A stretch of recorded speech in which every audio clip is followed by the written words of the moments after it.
What is a wealth gap? Well, wealth gap is really simple. It's the difference between the wealth that you need to achieve the life you want and the current wealth that you have now. Once you have identified your current budget and what your future budget looks like, you know what your income needs to be, we want to identify and calculate your income gap. Here are the key business risk areas that you can begin addressing right away. And if you address these, you will add so much value to your firm.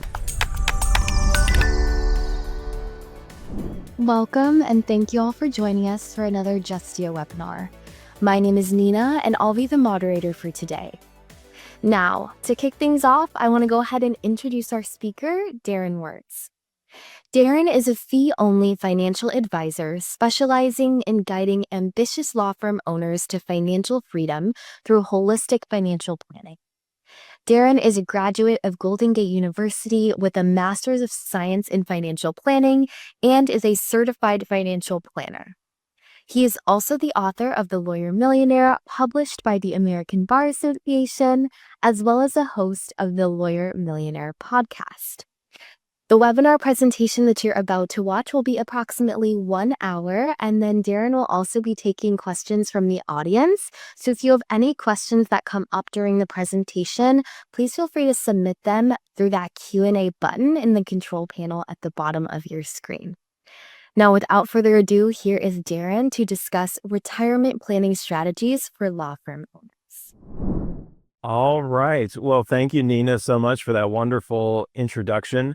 It looks like I'm wearing the same jacket as in my picture, so our branding is on point today. And I've also got my Lawyer Millionaire t-shirt on for the podcast. Without further ado, I'm going to go ahead and share my screen with you here, and we'll jump into our presentation today. So yes, today we're talking about the exciting topic of retirement planning for law firm owners. And while that topic may not excite you a whole lot, there's a reason you're here today, and hopefully you're excited about it. I am excited about it, and I'm going to give you some reasons to be excited about it as a law firm owner, because you have some really unique and powerful opportunities that are available to you. So for today, we're going to be using a powerful technology called Menti. And this is optional. You don't have to take advantage of this. But if you'd like to follow along with the presentation and interact with our presentation today, simply scan the QR code with your phone, or you can go to menti.com and type in the code that you see there on your screen. This won't work for the recording later on, but if you're here live with us today, you can interact with some of our interactive questions. We also have some links for you to resources that will be helpful, and you'll also have an opportunity to get a copy of the presentation. You can put your questions in the Menti once you're there and you've joined, or you can put them in the Zoom chat. Either place, we will see them and try to address those. I will try to get to your questions throughout the presentation, but if not, I'll try to address your presentation questions at the end as well.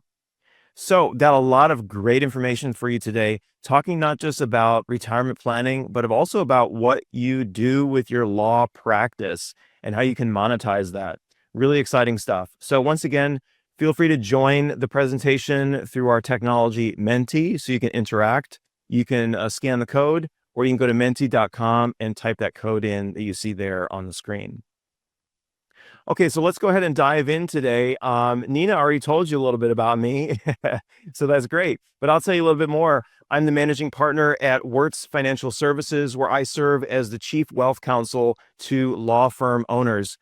We have the podcast and the book, The Lawyer Millionaire, there as well. Our firm is focused exclusively on serving law firm owners, financial planning for law firm owners. We find that our clients are really looking for three main things. Number one, they want to grow their practice. And that's probably why you're here today too. You want to grow your practice. They also want clarity in their finances. As you grow, as your practice expands, things start to get a little bit fuzzy. And so clarity is of real concern. And ultimately, we find that our clients want to grow and create passive income through a variety of means, so that they can enjoy more time freedom later in life. So there's three things that make us really unique. Number one, we exclusively serve law firm owners. Number two, we have a dynamic and holistic planning process that encompasses both business planning and personal financial planning. And then finally, the third thing that's unique about us is our pricing model. So we have a flat fee subscription pricing model where it's a flat monthly fee. We feel that really aligns our services with our compensation. So you know exactly what you're paying for, and it allows us to really be a fiduciary for you. There's three areas we really focus on: business expansion, profit maximization, and ultimately wealth growth. So that's us in a nutshell. If you want to learn more about us, feel free to hop on over to thelawyermillionaire.com. We've made that real easy for you. Thelawyermillionaire.com. And if you're following along on the Menti, that link is in there for you to access as well. Okay, so I'd love to learn a little bit more about you and why you're here today. So I have a question for you, and that question is, tell me about your law practice. What area of practice are you in, and what's kind of the size of your firm? So you can enter your responses in Menti, and to join Menti, simply, let's see, I'll put the QR code up here for us, so that's there. Or you can go to menti.com and enter that code, and when you go there, you'll get a prompt with a question to type it in. Once you type it in, it's going to pop up on our screen for us. So go ahead and participate, and we'll see what we get here. Okay, we got some answers rolling in. Fantastic. So with some family law, some solo practitioners, fantastic. Welcome. We're glad you're here today. Got some exciting stuff to share with you about being a solo attorney and how to plan for retirement in that kind of a practice. Personal injury, great, great. All right. Any other responses? Go ahead and respond. Tell us who you are, what practice area you're in, and the size of your practice. Criminal defense, solo, some general commercial practice, real estate, and some other areas. More family. Okay, so we're seeing a lot of family law. Fantastic. All right. And any other responses? We'll give it a couple more seconds here. General practice, solo. Okay, so a lot of solos. Wonderful. Very, very exciting. All right, so let's go on to our next question here, and stay on that Menti, and we'll go ahead and let's see. Let me make sure I can enable responses. Okay, so this next question is, what does retirement mean to you? Does that mean retiring early? Does that mean working as long as you can? Does that mean going to a beach somewhere? What exactly is the main idea behind retirement for you? Go ahead and type in your thoughts. I get to work only when I want to. I like that. Yeah. And that's what I hear from a lot of law firm owners. It's not necessarily about stopping working, but about having maybe some more flexibility where you can choose your clients, choose your schedule, and enjoy a little bit more free time. Never ever working. Okay, we got some real honesty coming in here. Fantastic. Financial freedom, working as long as I can, family and freedom time, partial retirement. Wonderful. Less stress. Oh, I like that one. That's really great. Yeah, yeah. Well, here's the really cool thing about retirement. Retirement is whatever it means to you. And there's a lot of different concepts about retirement. In fact, I don't really like the word retirement. It's just future planning. It's really creating the life you want, right? And whether that's 20 years from now, 10 years from now, 5 years from now, creating the life that you ultimately want. Okay, so let's get into it. Today's agenda, we've got three main things we're going to talk about today. Number one, determining your wealth gap, and I'll explain exactly what that means. And number two, calculating your law firm's value. And by the end of today, hopefully you'll have an understanding of how to do that. And third, preparing for exit now and why you should prepare for exit now, even if you never intend to exit your law practice. I'll share with you why that is. Okay, let's start with determining your wealth gap. So what is a wealth gap? Well, wealth gap is really simple. It's the difference between the wealth that you need to achieve the life you want and the current wealth that you have now. Typically, when we think of this, we think of your investment portfolio, but it could also include perhaps the value of your law practice. So stick around for that. So that's what it is. It's the gap between where you are now financially and where you want to get to. So how do we determine what exactly that gap is? Well, it all starts, and this is why I asked this question in the beginning, what does retirement mean to you? It starts with identifying and defining very clearly what your goals are. And I challenge you, even if you have goals about the future, write them down, make them written down specific goals. We know what SMART goals are, right? Specific, measurable, aspirational, realistic, time-based, right? So you need to have really specific goals, and the reason you need to have these goals is to really identify what is the level of wealth that you need to get to. So that first question I asked is very relevant. What does your ideal retirement look like? Some other questions that you can ask yourself: what are you passionate about? What gives you a sense of purpose? What does your ideal lawyer lifestyle look like? And it may not be, the reason I frame this question this way is it may not be completely retiring. It might be more of that work optional kind of lifestyle.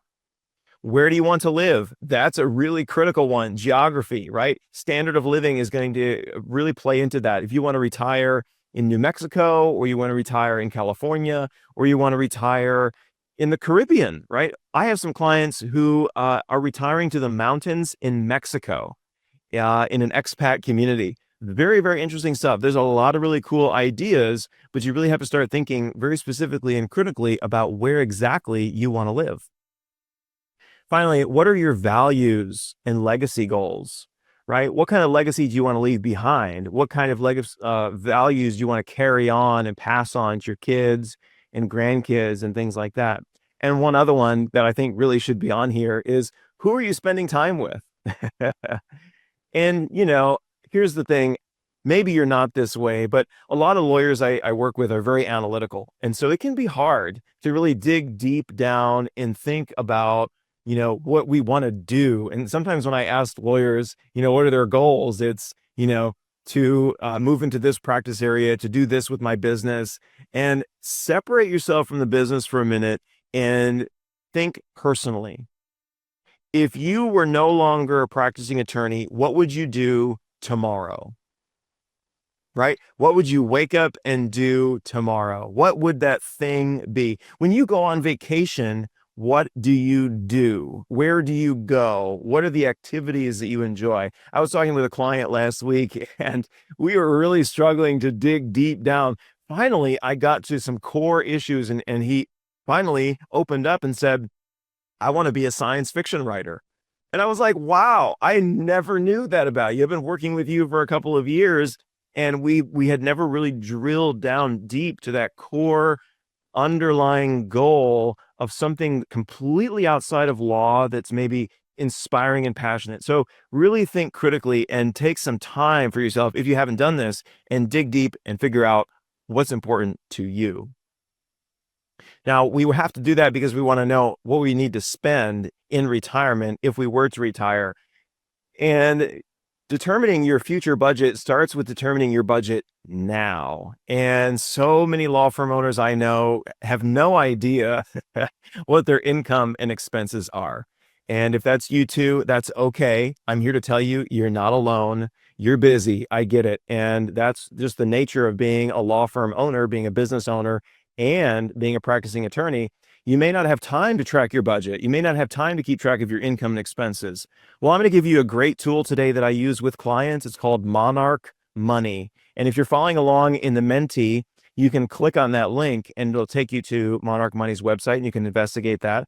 There are a lot of personal budgeting software tools out there, and using a software tool can be a great way to accomplish the goal of tracking your income and expenses and making it easy for yourself. So I encourage you, if you're not using something like that, go ahead and start using something like that. Some other ideas for you.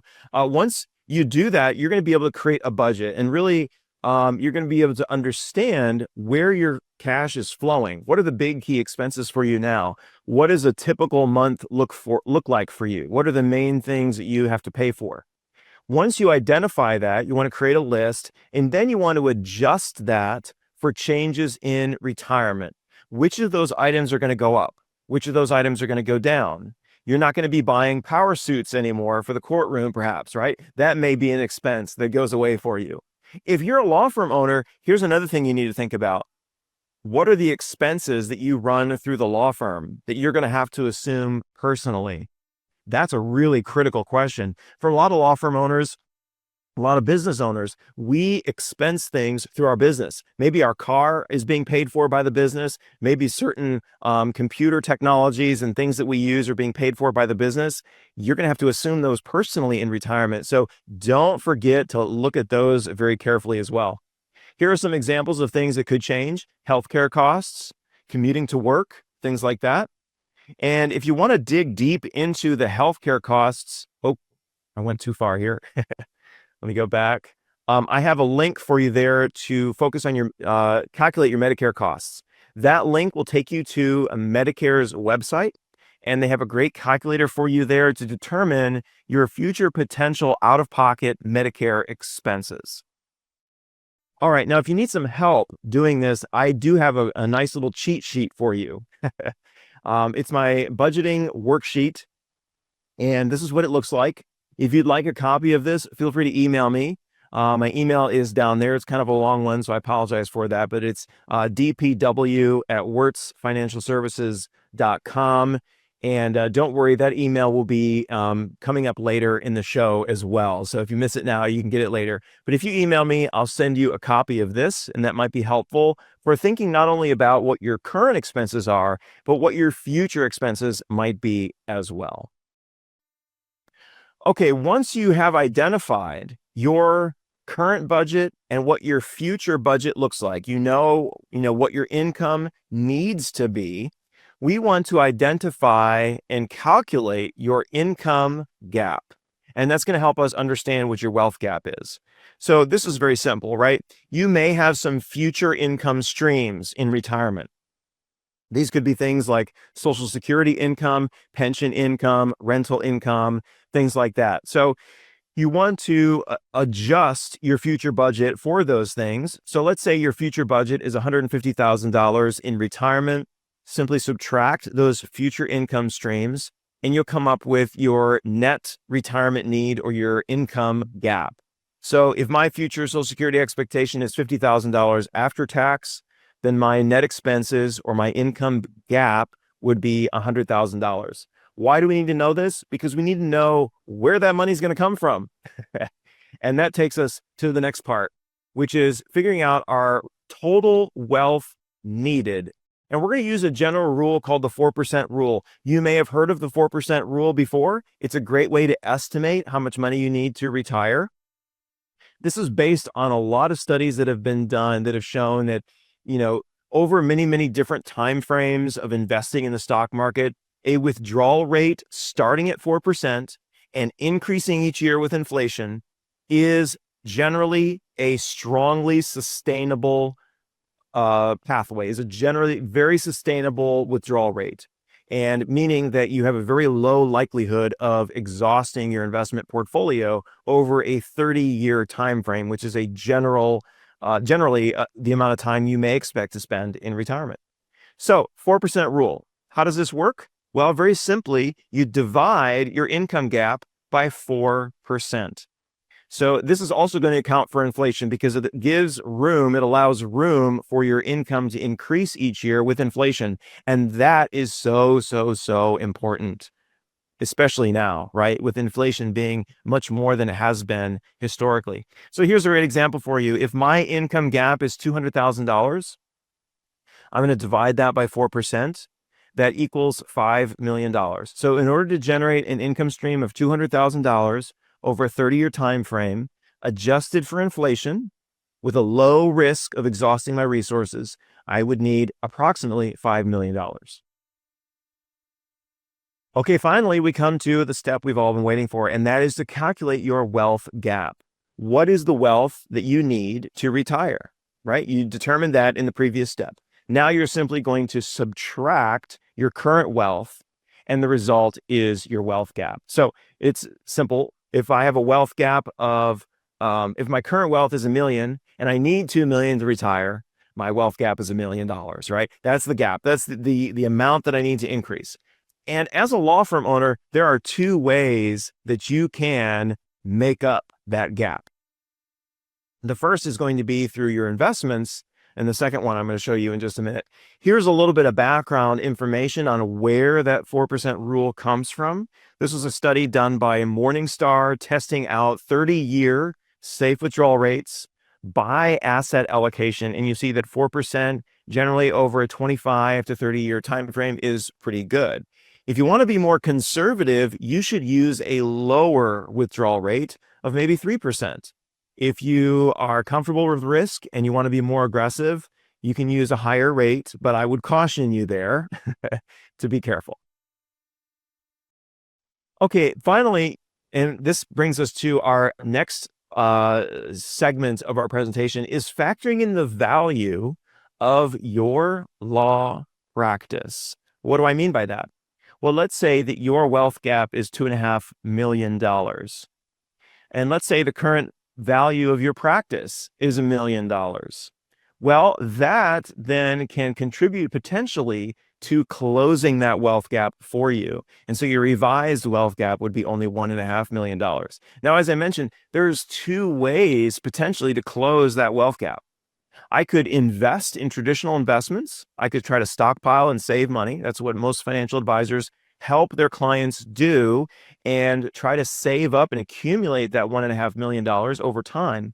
Or I could grow my law practice value by $1.5 million, sell my law practice for $2.5 million, and I've closed my wealth gap. That's kind of an interesting concept.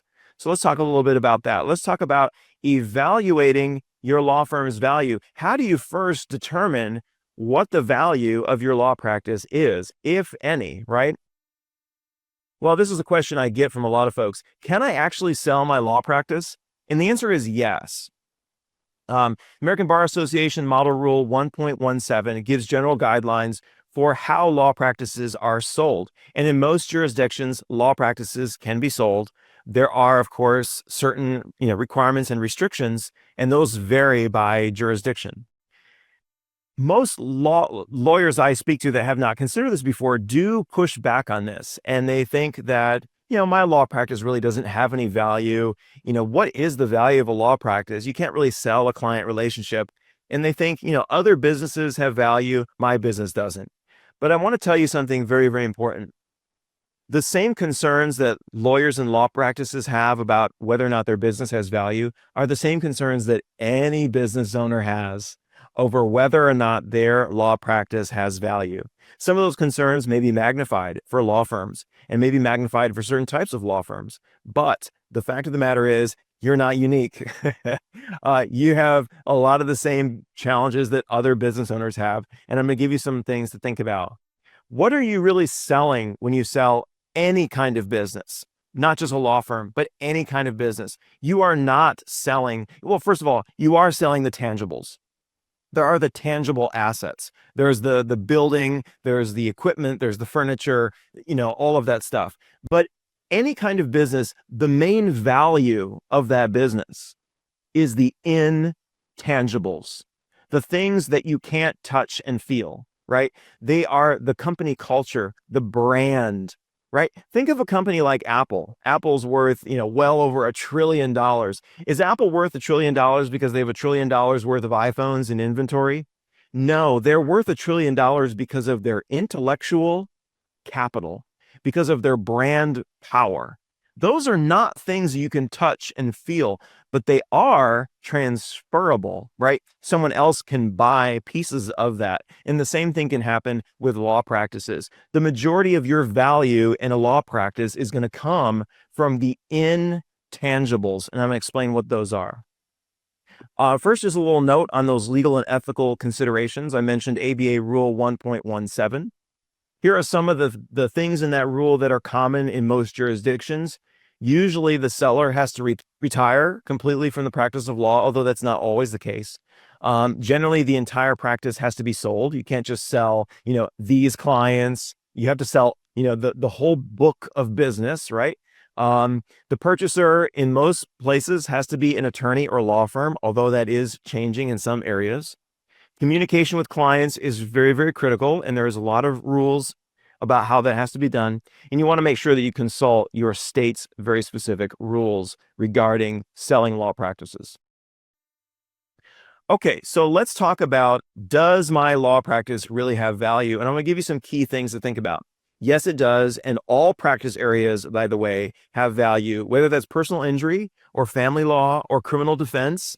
All practice areas have value. And it's interesting because when I talk to law firm owners, the personal injury folks think, oh, our practices really don't have a lot of, transferable value, but family law practices do, or estate planning practices do. And then when you talk to the estate planning folks, they have a completely different story.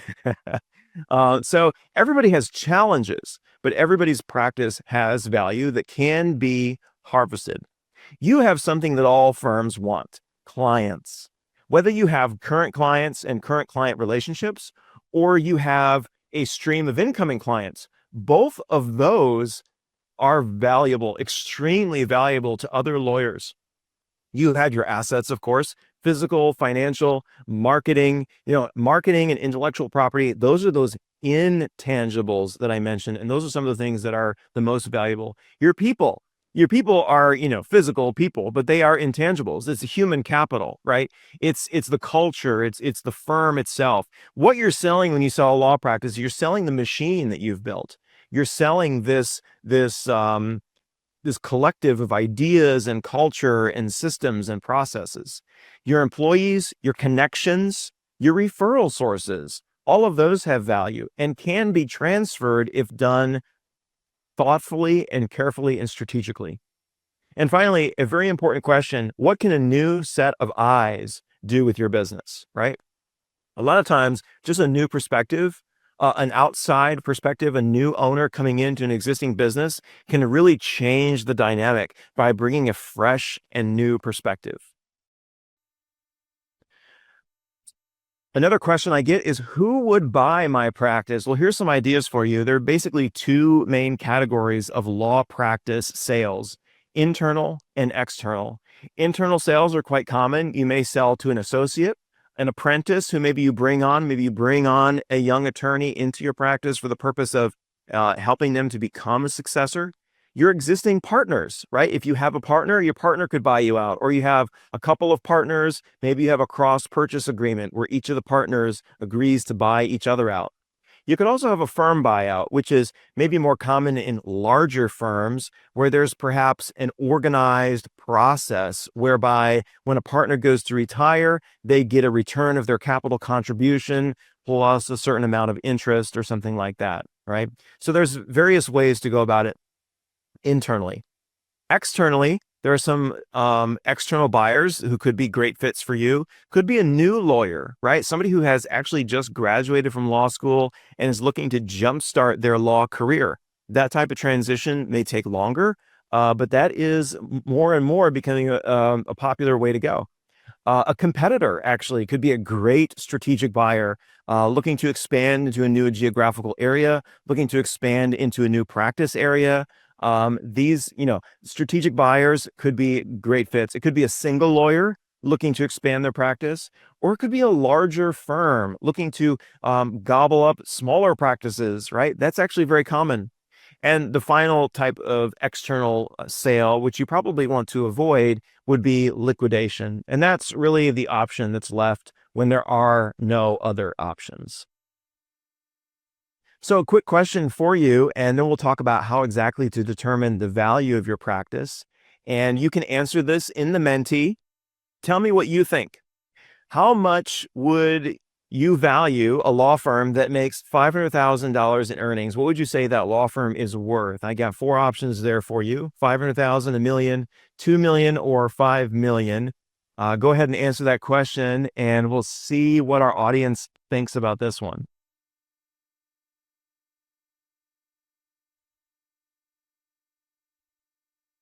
Okay, so we've got some votes coming in here. Very interesting to see where people think this firm could sell.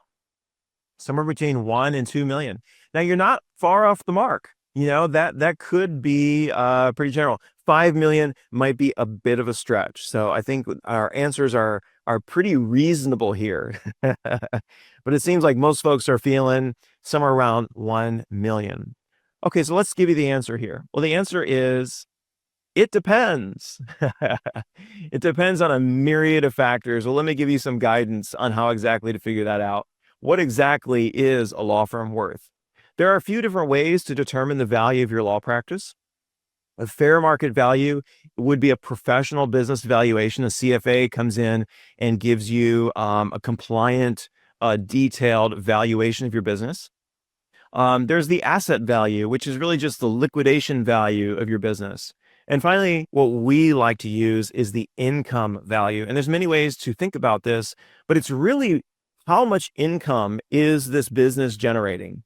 And we can use that to determine value. There's a variety of ways to calculate that, but I'm going to show you my favorite way, very simple way to try to figure that out. So our simple math valuation here, we have two main factors that determine your value, and we multiply them together. The first is your recasted EBITDA. That's earnings before interest, taxes, depreciation, and amortization. And it's recasted. I'm going to explain what that is. But for now, you can think about that as your profit, right? Your net profit with some adjustments times a multiple. Okay, and that is going to equal your value. Now, let me tell you something about these numbers. You control the EBITDA based on your revenue, your growth, your decisions about the law firm. The multiple is determined both by you and the market. So the multiple is a range. It could be, I'm going to show you what a potential range would be, but it's a number that we're going to multiply that earnings by. And the market really determines what that range is. There's a low end for low performing businesses, for low performing law firms, and there's a high end for best in class businesses that are really set up for success. The multiplication of these gives you your value. Now, you may not control the range of multiples, but what you can control is where you fall in that particular range. Let me explain. Okay, so first a note about recasted EBITDA. Well, EBITDA is earnings or net profit before interest, taxes, depreciation, and amortization. So we take your net profit and we add those things back. And then it's recasted or it's adjusted to normalize it. Basically, we're trying to remove any of the one-time anomalies that have, had a major effect. Like maybe you had a major expense last year. That doesn't occur every year. It was a one-time thing. We're going to take that out of the equation. So we're basically going to try to normalize that for what we could expect in a typical year. And then what we're going to do is we're going to look at the range of multiples. So here's a hypothetical range of multiples for law firms. On the low end, let's say maybe we're looking at current law firm sales for law firms that are like yours, or not, maybe current or recent, right? Recent law firm transactions. We're going to go out and we're going to do some research and we're going to see, firms that are like yours on a low end are selling for a 1 multiple, on a high end, a 3 multiple. And this is a range. Maybe the average is 2, right? What's the difference? What's the difference between the low end and the high end? Well, the low end multiples are for weak, poorly structured law firms that have very high risk. And I'll show you a list of those risk factors, high risk factors and low intangibles. Not a lot of, great systems and processes, not a lot of intellectual property, nothing that's really of transferable value, low intangibles. The best in class firms that are going to get the best in class multiples have high intangibles and low risk. Now, here's the great news about this. Let's say we evaluate your law firm and you're probably at a 1 multiple. Well, we can change that, right? We can invest, we can strategically plan and increase your intangibles and reduce your risk. And we can try to move you from a 1 higher up. And that can really have an exponential effect on the amount that you could potentially obtain for selling your law firm. Okay, so here are some factors that affect your multiple. Let me show you these main ones here. So there are really 4 categories that really determine what kind of a multiple you have. Human capital, which is your team. If the talent that your team has, customer capital, which is your client base or your inflow of new clients, your structural capital, your intellectual property, your systems, your processes, your workflows, your efficiency, and finally, your social capital. That's your goodwill, that's your culture, that's your brand identity. These are really the four things to think about in terms of what's going to move the needle on your particular multiple. Okay, now how do we maximize your law firm's value? Well, let me give you an example. If you want to maximize your law firm's value, two areas you need to focus. Focus on improving EBITDA, improving profit, basically, and improving your multiple. And here's how this works. And here's the powerful way this can transform your wealth, right? Let's say your current EBITDA is $1 million, right? And let's say comparatively, for firms that are, your type, your size, your same amount of gross revenue, right? A best-in-class firm like yours is producing $1.5 million in EBITDA. Let's say your multiple is 1x, but best-in-class firms are getting a multiple of 3x. So if we can move you from where you are to best-in-class, both in terms of EBITDA and in terms of multiple, here's what that does, right? Your current value would be 1 million times a 1 multiple would be $1 million. A best-in-class multiple would be $4.5 million. That's a huge improvement. That's a $3.5 million value gap. What if you could increase your law firm's value that much? What could you do with an extra $3.5 million? I mean, that would be pretty incredible, right? But the bigger question we want to ask ourselves is, does that close the wealth gap for you?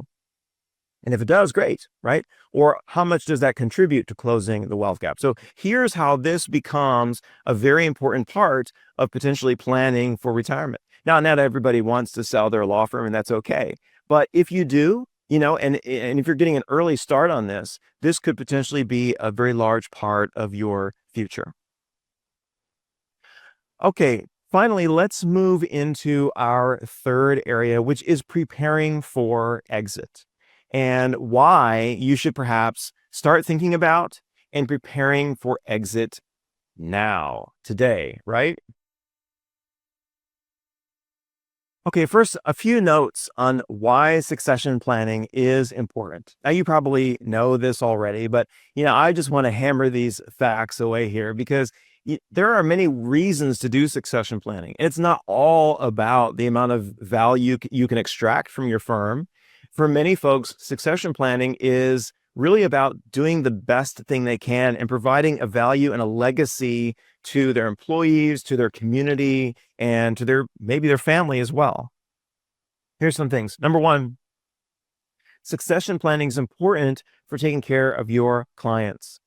You may have heard of horror stories. I have definitely heard of plenty of horror stories of law firms where the owner passed away unexpectedly and had no succession plan in place. And then it was a huge mess and a huge disruption to the clients' lives. So if you really want to be a fiduciary for your clients, you really want to do the best thing for your clients, and you really want to maximize value, the value of your practice, you want to have a succession plan in place.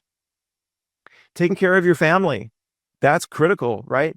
If you have poured all kinds of blood, sweat, and tears into building a law practice and building a business, and you're not able to harvest the value of that business for your family could be missing out, and it could be very devastating to them to be and obviously, most places, law firms have to be owned by lawyers. So if something happens to you and your spouse is not an attorney, your spouse is not going to be able to inherit that business and come in and continue operating that business. So that's very critical to think about.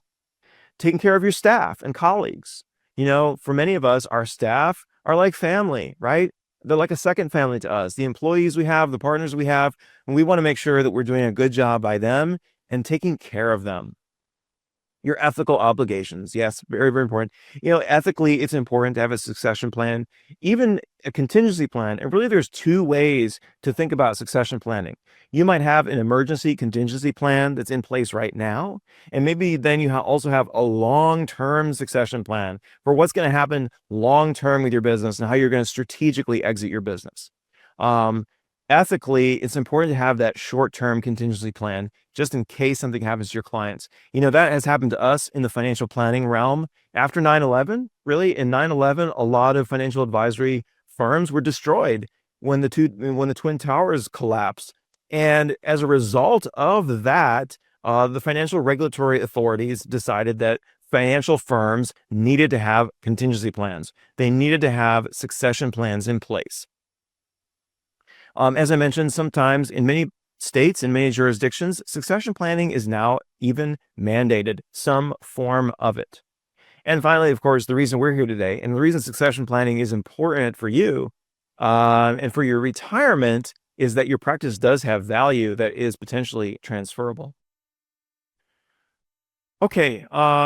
So really the big thing that we want to think about and the big point that I want to make here is that transition ready firms are the most valuable and the most profitable. I'll say it again. Transition ready firms are the most valuable and the most profitable. So here's the ironic thing, and here is the reason why you want to do exit planning now, why you want to create a culture and a firm that can run independently of you, not just so that you can one day harvest the value that you have created, but also so that you can maximize profitability. It just turns out that exit planning is actually just simply good business strategy in action. So let me demonstrate how that works and how we would do exit planning in real time. So there are three main core areas you need to think about when putting together your retirement plan and putting together your exit plan. There's the business, of course, and we've talked a little bit about that. We're going to talk a little bit more about how to create a transferable business. I'm going to give you some ideas on that. The personal financial, that was what we covered in step one, right? Making sure you have, know your wealth gap. You have a plan on how you're going to close that wealth gap, either through how much you need to save to get there or how much you need to build the value of your practice to get there. And then the third one that's really critical that a lot of people are not thinking about and talking about is the personal side, not the personal financial, but the personal side personally, right? The mental and emotional side of things, because retirement and transitioning to something different is difficult. It's very, very hard to do. In fact, studies have shown that most business owners who sell their business regret the decision afterwards. And you don't want to be one of those people, right? So don't sell your business don't sell your law firm, don't retire unless you have properly addressed all three of these areas. Okay, so first, let's talk about improving your value and preparing your firm, preparing your business for exit. These these things I'm going to show you, this list of items here is not only going to prepare you for exit, but is also going to improve the value of your practice and actually going to improve the profitability of your practice as well. And another one I'll throw on there, it's these things are also going to position your law firm for growth most effectively. Okay, so number one, here's some steps for you to follow. Create a long-term vision. Do you have a long-term vision for your practice, for where you want your practice to go? Where do you see your practice 3 to 5 years from now, 10 years from now? You need to have a very specific, well-defined long-term vision for where you want to go.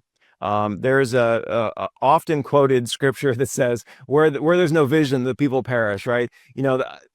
It's so important to have it written down, to have a very clear focus on where you want to go with your business. And then you should be reevaluating and revisiting that vision on a regular basis. Number two, once you've developed that vision, it's going to give you clarity. And from that vision, then you can break that down into specific goals and specific action steps that you can take to maximize value and achieve that vision. We want to work backwards, right? Where do you want to be 10 years from now? What size of law firm do you want to have 10 years from now? Okay, and what do you want the characteristics to be? What do you want the number of new clients to be? What do you want the revenue to be? What do you want the profit to be? Now, let's work backwards from there and create very specific goals and very specific action steps that we can take to get there. Then third, you're going to execute. And that's where most business owners fail, is the failure to execute, the failure to turn these plans into action. Is your business plan sitting on a shelf collecting dust somewhere? Maybe. If so, and that's the case for most business owners, it's time to break it out. It's time to get it out. It's time to put it into action. It's time to execute. You need to execute relentlessly. If you're a law firm owner, you want to build the value of your practice, you need to execute. It needs to be put into practice. And this is where a lot of law firm owners potentially struggle. We're so busy dealing with clients, we're so busy dealing with administrative stuff that we don't have time to step back and execute on the plans that we've made. So it's so critical to actually set aside time for these things. Set aside a quarterly meeting with your staff, monthly check-ins, where you're going to actually look at these action items and say, okay, where are we in getting these things done? Where do we need to get to? You need to set aside a day, at least once a year, where you're going to spend time away from the business and away from the day-to-day demands and really think critically about these things. Take a vacation, right? Go to a beach somewhere and walk and just think about where you want your business to go. And I'm going to pause right here because I do see a question in the Q&A. So let's check out this question. All right, so one of our attendees wants to know, if it's just me, should I focus on referrals rather than selling my whole practice? What if I don't want someone else using my firm's name? What a great question. Yeah, so to this attendee, there's no right or wrong answer, right? It can be up to you, and actually, yes, you raise a good point. That is another way to potentially kind of sell your practice, is to serve as more your clients' consigliere, right? And to help manage their overall legal affairs, but to refer then the actual work out and share in those referral fees. So a strategy like that might not be a bad one, right? It really just depends on what exactly you envision for yourself, right? So I can't answer that for you, right? That's a question that I can maybe give you some guidance on and help you kind of explore a little bit further. But you're going to have to answer that for yourself ultimately in terms of what exactly you want the future to look like. Great question. Thank you. Okay, so let's move on to our value steps. So in terms of increasing the value of your firm, here's where you want to begin and the trajectory in which you want to go, right? We start the basic, most elementary step that we can take to increase value without a lot of cost involved is de-risking.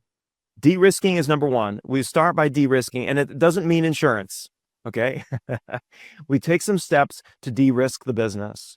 And as we move up this continuum, we're moving into things that cost more money, but also have a higher effect on the business. Then we move into strategy, right? Strategy for growth. Then we move into efficiency, right? We move into how do we streamline our processes? How do we create workflows and create intellectual property? Then we move to growth. And finally, culture is last. And why is culture last? Because you don't create culture. Culture happens. Culture happens as a result of leadership over time. So culture is going to occur. It's going to happen naturally over time. You can't start with culture. You can start by trying to address culture, and try to encourage a certain culture to form in your law firm, but you can't make a culture happen. A culture happens. But here are kind of the main categories to work through. The first most basic step, if you want some quick wins to position your firm for more growth and also to add value, de-risking is number one. And then we move to strategy. So let's talk about de-risking and some of those steps. Here are the key business risk areas that you can begin addressing right away. And if you address these, you will add so much value to your firm. Number one is customers, right? Your clients. Your clients are a big risk area.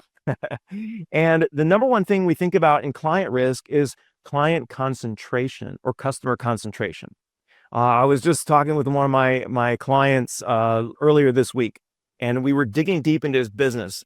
And what we found out is that 80% of his revenue, because he's in civil litigation, 80% of his revenue comes from two clients. And of those two clients, 60% comes from one client. That's a huge risk. That's a huge red flag. So we call that customer concentration, we have a huge thing that we need to do. We need to diversify the customer base. Sounds easier than it is, but that is a huge problem for a potential buyer, right? That's going to be a big red flag. So customers, number one. Key people, and really retaining your key people, because your staff are a big part of the value of your business. Your high talent folks, these are not just attorneys, but even admin staff. You have a fantastic administrative assistant. I have an amazing administrative assistant, and I don't know what I would do without her. She is excellent, and she knows my business inside and out. Those key people are tremendously important, but also represent a big risk. So how do we think about reducing that risk? How can we encourage employee retention? Some other risks to think about: business interruption, technology, disruptions to the technology that you use, cyber crime, cybersecurity, partner disagreements, owner dependence. And that's probably number one for most law firms, is dependence on the owner. So we want to focus there. That's going to be a big one. That's more of a strategic long-term solution, or a problem to solve. But trying to make the firm and the business independent of you would be a really big goal for us to address. Compliance and legal, obviously, of course, as well. And loans and debt can be a key business risk area also. I got a question from our audience. Do you provide fractional CFO services? Thank you so much for that question, Karina. We do not provide fractional CFO services specifically, but I have partners that I bring in to work with clients. So if that's something that you're interested in, we can talk about that offline for sure. And great question, because, as you move up and as you expand your business, having a CFO, having a fractional CFO, and then those are key members of your team. So one of the things that we do for our clients is to help curate that team, that advisory team that's going to help you and help take your business to the next level. Okay, next slide here. So biggest value killers, and these are ones you want to really watch out for as a law firm owner. I mentioned owner dependence. That's a huge one, of course. Some other ones are lack of documentation. A lot of times as business owners, everything lives up here in our head. We've got to get it out of our head and written down and documented and solidified and saved somewhere in a database. And sometimes that can be really hard. But that's a key area that we can begin in the work of value acceleration and the work of value building, and working with your team to try to improve that. Lack of transferable, scalable systems and processes, that goes along with lack of documentation. And customer concentration, mentioned that, and management and retention. We mentioned that as well. Yeah, so these are all really big ones to watch out for. The biggest ones, I think, for law firms. Okay, once you've kind of come through the business side of things, you want to also think about personal preparation. I mentioned that. And here are some big things to think about. Your mental and emotional preparation. It's a huge change to go from working 40 hours a week to not working at all. And if you're going to make that shift, you need to be sure that you are ready for that shift. It's important to have purpose in retirement. So actually, one of the things that you might consider is hiring a retirement coach or a life coach. Somebody who can help you really dig deep and think about how you're going to find purpose in the next chapter for you. And of course, there's financial preparation, right? Here are some key areas that you want to watch out for to be prepared on the personal financial side of things, right? Here are the biggest risks to your retirement, especially if you're transferring all this law firm value into asset value that you're going to invest, right? A sudden stock market drop. Make sure you have a qualified investment plan, a quality investment plan, and you're working with a qualified professional to help you design an investment strategy where that's not going to be a risk that derails your retirement. A bear market, where the market just doesn't grow for a while. Investment returns that are not quite what we expected. Some other maybe possible risks: reduction in Social Security income. A lot of people are concerned about that. Long-term care expenses, higher inflation, that's becoming a bigger concern more now these days, and premature death or living longer than expected, especially in a couple situation, right? Where one spouse predeceases the other by a significant amount of time. That can create a very big disruption to your financial plan, especially when it comes to taxes and Social Security income that can make a huge impact. So that's something you want to really be careful to plan for. And these are all things that we help folks plan for as well. Okay, so finally, as you are thinking about this for yourself, you want to begin developing your professional advisory team. Don't do this alone. Make sure that you have a team around you. And as financial planners who work with law firm owners, we help to curate and to create and work with this team. So, great question about CFO. If you have a CFO, if you don't have a CFO, we're going to help you find one, or we're going to help you find a CPA who can give you really good numbers, because you have to have really good numbers. And then we can work with those numbers to work on value growth and how we grow the business and grow the value of the business. So these are some of your key players you want to have on that team: a financial planner, a personal retirement coach, perhaps, an estate or tax attorney. Now, I know you're an attorney also, right? Why would I hire an estate attorney when I can draft my own will? You know, that's a good question, but I think you probably know the answer, right? You don't know what you don't know. So you want to make sure you have quality people helping you: a CPA or a tax planner, or even a CFO if you're at that level, a value growth advisor. And that's where we can come in and help you as well. We serve as the financial planner and also as the value growth advisor to help you improve and the value and profitability of the practice. And when you get finally to the stage of maybe selling your practice, a business broker and maybe even a valuation, well, you definitely will need a valuation expert once you get to the stage of selling your business. So I want to thank everyone for listening today. You've been a great audience. No, really you have. And I do want to give you an opportunity to get a free copy of my book, The Lawyer Millionaire: The Complete Guide for Attorneys on Maximizing Wealth, Minimizing Taxes, and Retiring with Confidence. Simply hop on over to thelawyermillionaire.com. And the link is there. If you're in the Mentee, you can click the link or you can just type it in. And on that page, you can sign up for an introductory call with me. If you do that, I will sign a book and pop it in the mail for you. So they are available at the ABA, but if you want a free one and a signed one, hop on over to thelawyermillionaire.com and go ahead and sign up for your introductory call. I'll be happy to talk more with you about all of these concepts and how we can, create an action plan for you around your specific law practice. Okay, and so that kind of brings me to the end. I'm happy to entertain any questions, and there's my contact information. Again, on the web, you can reach me at thelawyermillionaire.com. My phone number's there, and email address as well. Feel free to reach out by email if you have questions, and happy to chat with any of you. Awesome. Thank you so much, Darren. We can now move on to audience questions. Looks like we've already got a few. Good All right. feedback here.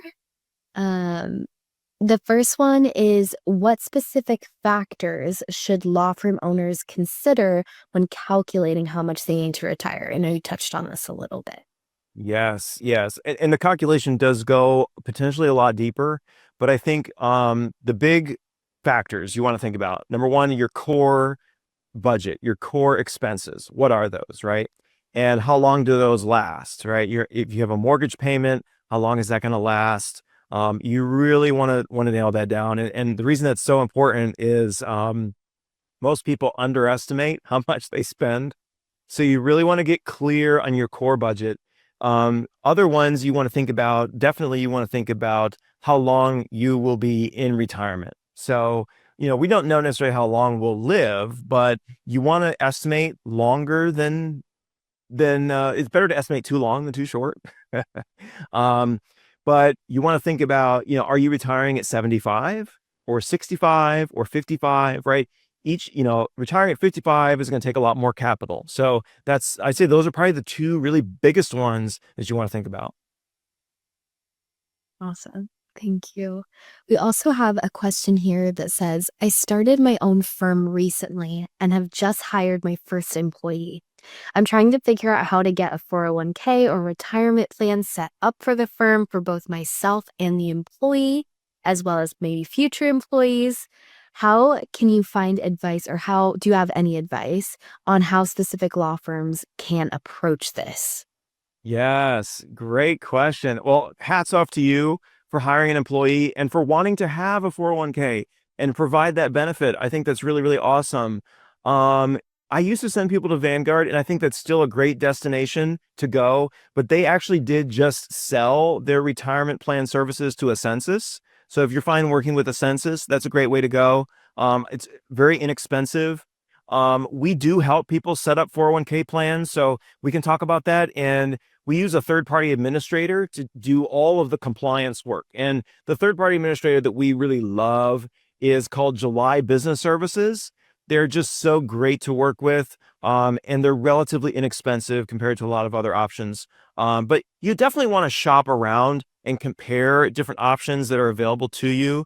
Um, there's a wide range of costs potentially, and it doesn't have to cost a lot of money. It really doesn't. A couple $1,000s to set up a plan initially, a few $100s to run it annually is probably what you can expect. So it's there are some providers who can do it very cost effectively.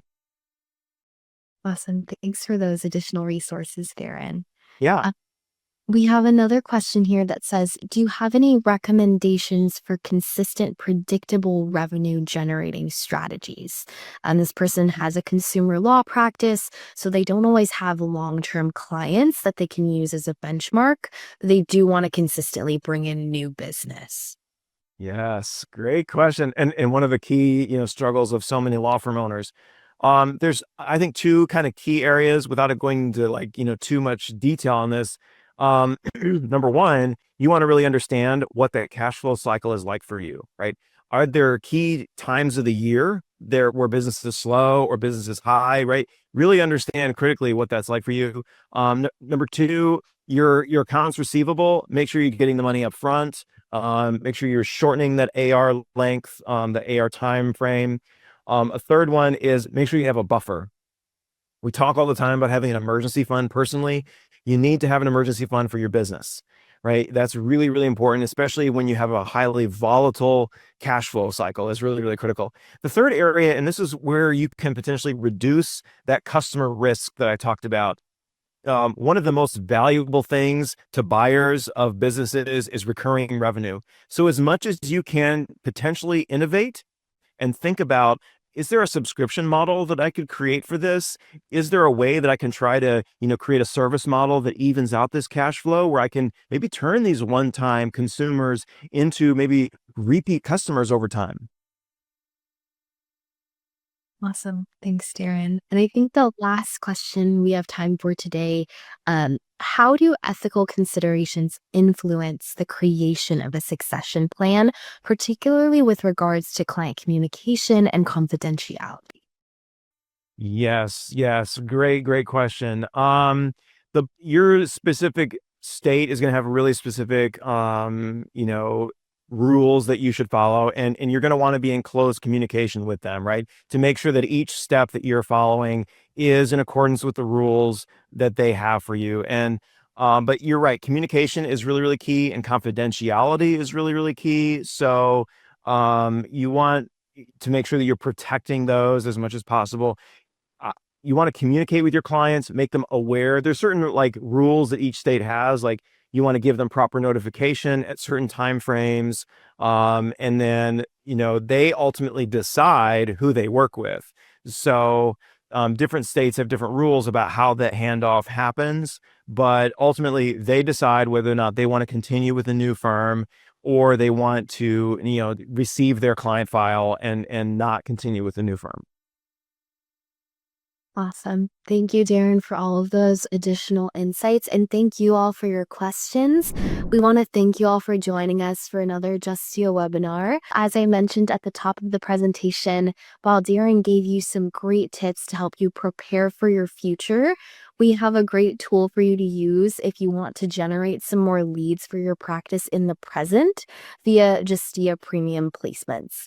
So these placements are through our Justia Lawyer directory, and they allow you to be seen above the competition, whether it's a fixed number one placement with our Justia Platinum placements, or just ranking highly above the organic directory listings with a Justia Gold placement. We're here to help you get in front of people looking for a lawyer now. Additionally, please do note that our Justia Platinum placement pricing will be going up on June 1st. So if you'd like to secure your number one spot at a lower price, feel free to visit us at marketing.justia.com. Thank you, Darren, for that presentation, and thank you all for joining. Have a wonderful rest of your day. Thanks for watching. We hope you enjoyed this video, and if you did enjoy it, please click the like button and subscribe to our channel for more videos on law practice and legal marketing. See you in our next video.